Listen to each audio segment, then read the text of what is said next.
শ্ৰীযুতা অনামিকা তিৱাৰী মহোদয়ক আদৰণি পত্ৰ প্ৰদান কৰিবলৈ অনুৰোধ জনাইছো।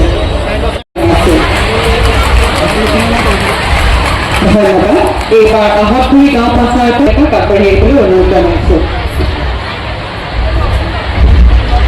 ধন্যবাদ। এইবাৰ ঘৰুৱা গাঁও পঞ্চায়তৰ কল্যাণী আত্মসহায়ক গোটৰ শ্ৰীমতী জুৰি ডেকাক আগবাঢ়ি আহিবলৈ অনুৰোধ জনাইছো। ধন্যবাদ। এইবাৰ ভোৰগাঁও গাঁও পঞ্চায়তৰ অপূৰ্ব আত্মসহায়ক গোটৰ শ্ৰীমতী অঞ্জলি চৰকাৰক আগবাঢ়ি আহিবলৈ অনুৰোধ জনাইছো। ধন্যবাদ। এইবাৰ জাতি ভকতগাঁও গাঁও পঞ্চায়তৰ নতুন আশা আত্মসহায়ক গোটৰ শ্ৰীমতী সংঘমিত্ৰা বৰদলৈক আগবাঢ়ি আহিবলৈ অনুৰোধ জনাইছো। ধন্যবাদ। এইবাৰ উত্তৰ ধৰণপুৰ গাঁও পঞ্চায়তৰ কল্যাণী আত্মসহায়ক গোটৰ শ্ৰীমতী এলিকা কোঁৱৰক আগবাঢ়ি আহিবলৈ অনুৰোধ জনাইছো।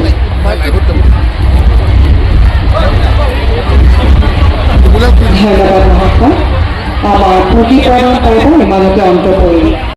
আজি জাগিৰোড সমষ্টিৰ বাবে এটা স্মৰণীয় দিন। ৰাতিপুৱা আমি জাগিৰোডত ৱৰ্কিং ওমেন হোষ্টেল টাটাৰ ছেমি কণ্ডাক্টৰ ফেক্টৰীত যিখিনি আমাৰ ছোৱালী কাম কৰিব আহিব তেওঁলোকে যাতে ৱৰ্কিং ওমেন হোষ্টেলত থাকিব পাৰে তাৰ কাৰণে আমি 1000 আসনযুক্ত এটা সুন্দৰ ৱৰ্কিং ওমেন হস্পিটেল বনাম যাতে অসমৰ দূৰ দূৰণিৰ পৰা অহা ছোৱালীবিলাকো নিৰাপদে থাকিব পাৰে। লাহে লাহে আমি হোষ্টেলৰ সংখ্যা বঢ়াই যাম।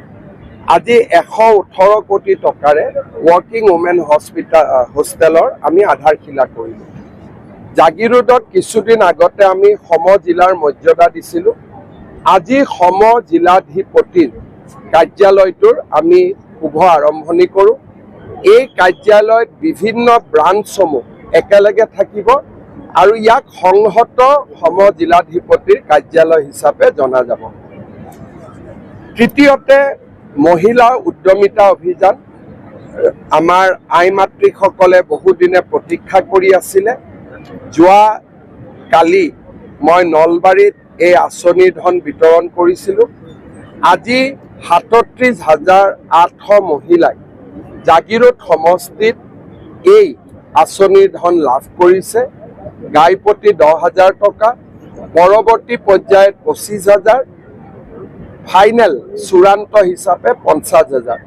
এখন দীঘলীয়া আঁচনি যি আঁচনিয়ে মহিলাসকলক লাখপতি বাইদেউ হোৱাৰ সুবিধা দিব। এগৰাকী মহিলাই প্ৰথম কিস্তি আজি 10,000 পাইছে। জাগিৰোড সমষ্টিত আজি 38 কোটি টকা চৰকাৰৰ পৰা হস্তান্তৰ হ'ব।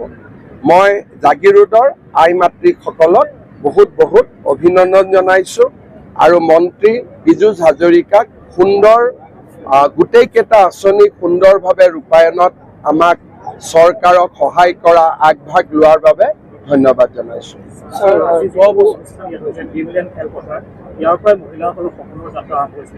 চাওক, আমাৰ মহিলাসকলৰ কাৰণে আজি দিনটো এটা কাৰণে খুব ভাল দিন। আগতে 10জনীয়া গ্ৰুপত তেওঁলোকে পুঁজি পাইছিলে। প্ৰথমবাৰ আমি ব্যক্তি হিচাপেও তেওঁলোকক স্বীকৃতি দিছোঁ। ইমান দিনে চৰকাৰে তেওঁলোকক গোট হিচাপে স্বীকৃতি দিছিল। এইবাৰ ব্যক্তি হিচাপেও স্বীকৃতি পাইছে। ইয়াৰ ভিতৰত যদি ইভেন 30% মহিলাও যদি ভাল কাম কৰে সেই সংখ্যাটো 12 লাখ হ'ব। গতিকে মই ভাবোঁ প্ৰায় 90% ভাল কাম কৰিব। একদম নিগেটিভলি ভাবি যদি 30% ভাল কাম কৰে 12 লাখ আমি উদ্যমী মহিলাক লাভ কৰিম। অসমৰ ভৱিষ্যতৰ বাবে নাৰী সবলীকৰণৰ দিশত ই এক অনন্য আঁচনি হিচাপে স্বীকৃতি পাব। অৰুণোদয়ৰ লগে লগে সমান্তৰালভাৱে নিযুত মইনা, মহিলা উদ্যমিতা এই আঁচনিসমূহে অসমৰ নাৰী সমাজক শক্তিশালী কৰিব। ছাৰ, আপোনাৰ 10 বছৰীয়া বিজেপি যাত্ৰাকালত বৰ্তমান সময়লৈকে আপোনাৰ স্পৃহা কি ক'ব? চাওক, প্ৰতিটো দিনে আমি যদি 10 বছৰ আগতে 2 কৰিছিলোঁ, আজি আমি 10 কৰি আছোঁ। অৰ্থাৎ আমাৰ স্পীড কমা নাই, স্পীড দিনক দিনে বাঢ়ি গৈ আছে। এতিয়াই মই ইয়াতে আছোঁ, অলপ পিছত নগাঁৱত থাকিম, ৰাতি ৰাতি গৈ মাৰ্ঘেৰিটা পামগৈ। অৰ্থাৎ উজনিৰ পৰা নামনি, বৰাকৰ পৰা পাহাৰ, ভৈয়াম, জোনাইৰ পৰা শদিয়া, শিলচৰৰ পৰা ধুবুৰী কোনো স্থানকে আমি নেগলেক্ট নকৰি বিটিআৰ সকলোকে সমান দৃষ্টিৰে চাই আমি আগুৱাই নিছোঁ। স্পীডো বাঢ়িছে, পৰিসৰো বাঢ়িছে, গতিও বাঢ়িছে।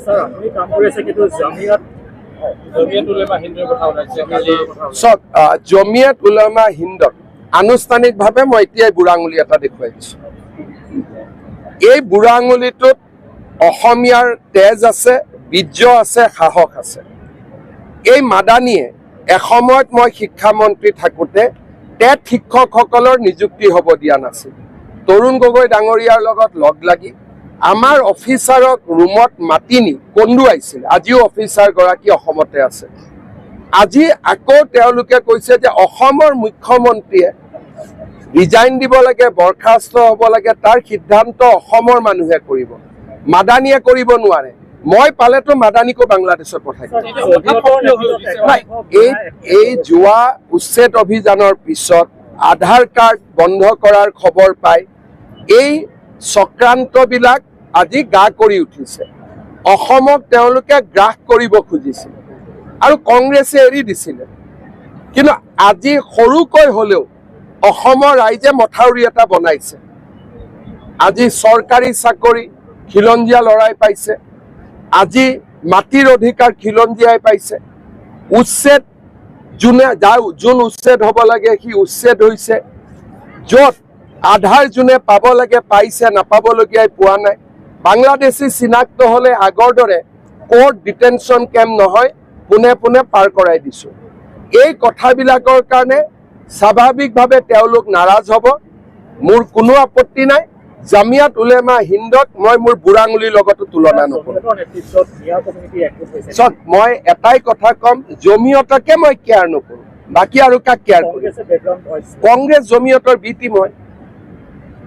আজি অসমৰ মুখ্যমন্ত্ৰীক আক্ৰমণ কৰিলে, মুখ্যমন্ত্ৰীজন যিয়েই পাৰ্টি নহওক কিয়, কংগ্ৰেছৰ মুখ্যমন্ত্ৰীকো যদি জমিয়তে আক্ৰমণ কৰে আমি বিৰোধিতা কৰিম।